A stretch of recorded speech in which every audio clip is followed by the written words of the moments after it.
Welcome to the Escape and Empower podcast. Escape from the corporate rat race to empowered franchise ownership. Are you ready to take control of your destiny, follow your dreams, and live life on your own terms? Join our hosts, Dave and Pete, for insights on how to break free from the corporate grind, ditch the 9-to-5, and step into empowered franchise ownership.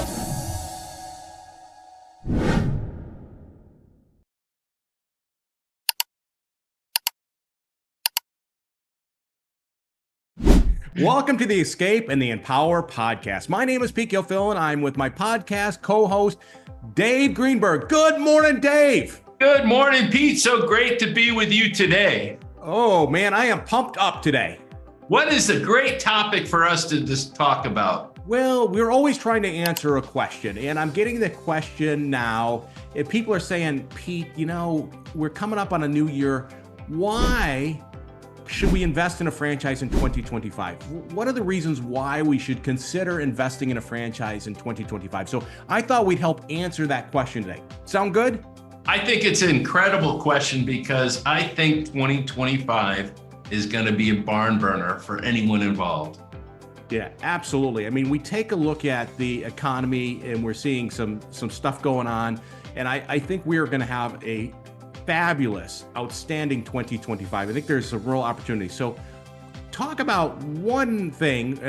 What's the first thing you think about as we talk about this opportunity of investing in a franchise in 2025?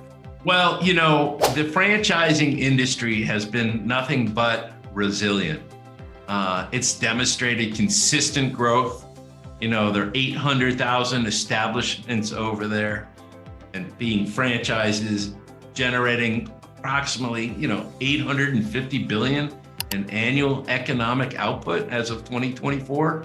Yes, those are some stats we picked up, but it's really incredible when you think about the impact that franchises have in the economy and the industry growth in franchise opportunities that will continue to participate and fuel that growth. So number one, it's a resilient industry and it's primed for growth. And you see, we have now over 4,000 franchise concepts, and that number continues to grow. And there's all kinds of new, exciting franchise concepts that come out there. And they may take stuff that's already being done and combine it or come up with a new way, leveraging technology, but it's an industry that continues to show resiliency. All right, what's a second reason to invest in a franchise in 2025?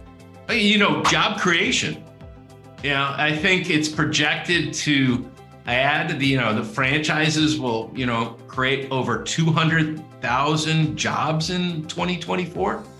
And, it will create almost 8.9 million franchise-related positions in the United States. So very impactful. Job creation is going to continue to fuel growth in 2025.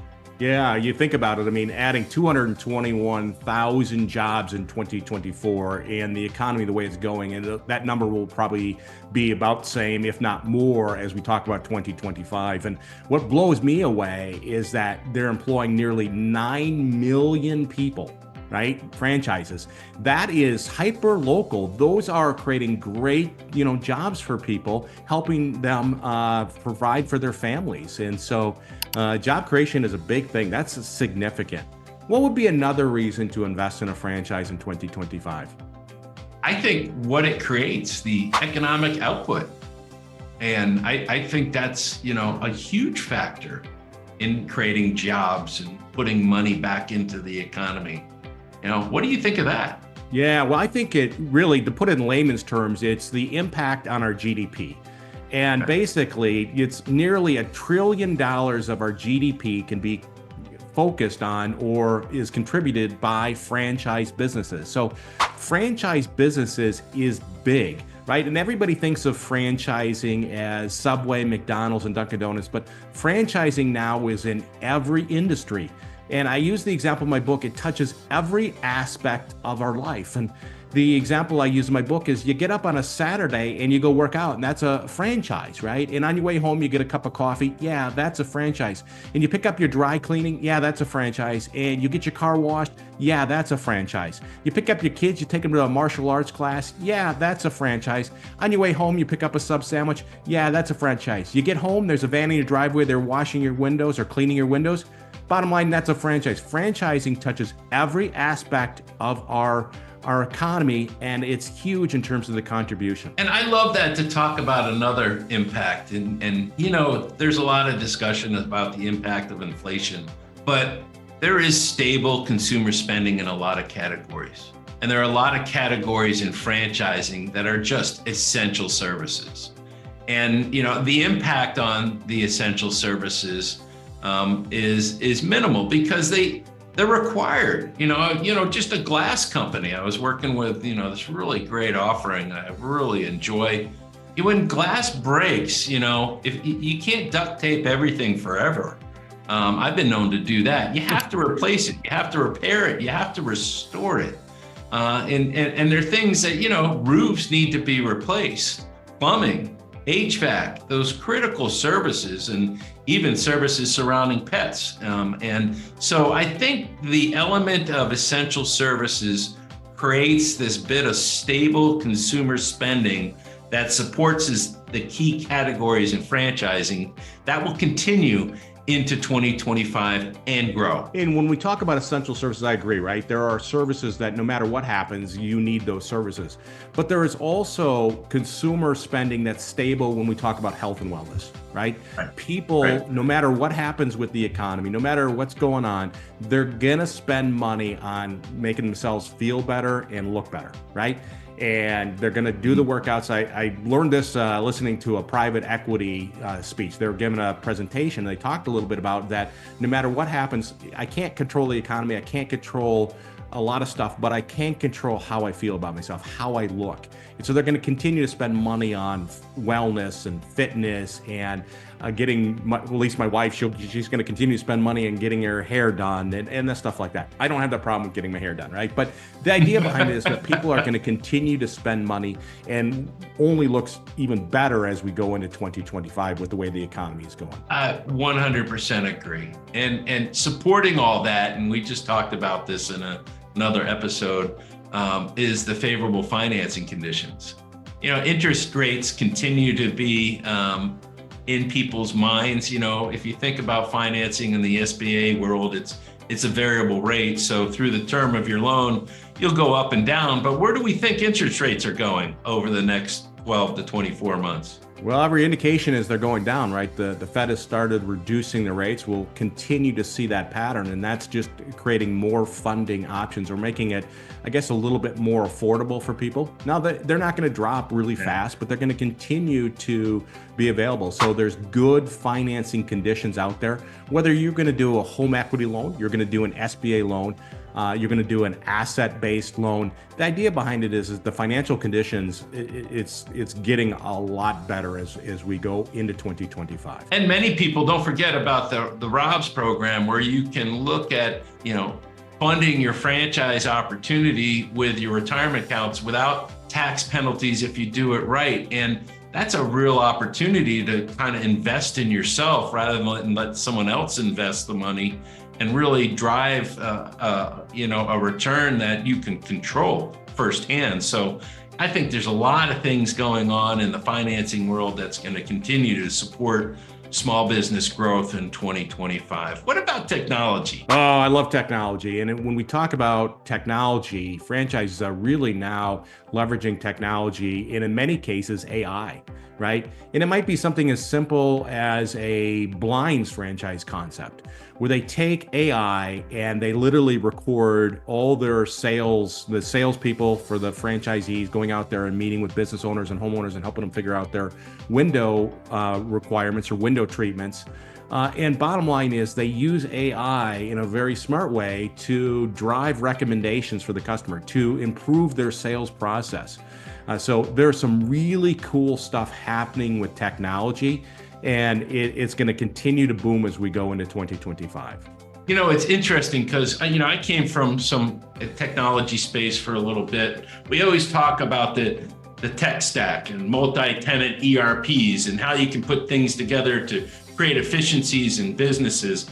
But when you get into the franchising space, it's kind of fun because the right companies start talking about their tech stack in the way that is focused on customer acquisition and closing a sale in a way that really shows and demonstrates to the customer that you're really slicker than anything in the sales process. A flooring company is a good one. You go in there, you get a complete, you have a measuring tool, you measure the place, your room that you're going to do the flooring on. It integrates into the application that's on an iPad. You have all your choices from flooring and then all of a sudden it configures a quote. And hey, guess what? You can swipe the credit card, pay your 50% deposit, order the materials, and schedule your installation. And that's all at the point of contact with the customer. So the tech stack that goes into that, not only just the lead gen, a lead flow and all that stuff, but the point of customer acquisition and sale, the tech stack's phenomenal. Yeah, no, they're just absolutely. I mean, even think about the digital marketing for sure. All Right. right, what would be another reason why to invest in a franchise in 2025? Well, the U.S. is a big market, but we also have Canada to the north that we participate in well.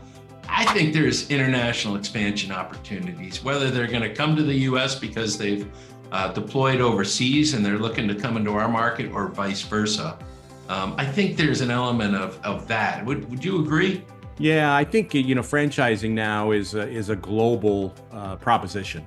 Now, I really, and you probably too, only work with people here kind of in the continental United States, but you see so many franchise companies started in the United States, they get established and then they go to other countries. Certainly they start with Canada and then they'll go to other areas. And so we're going to continue to see that global expansion of franchising. And that's just good for franchising, right? That just makes stronger brands going forward.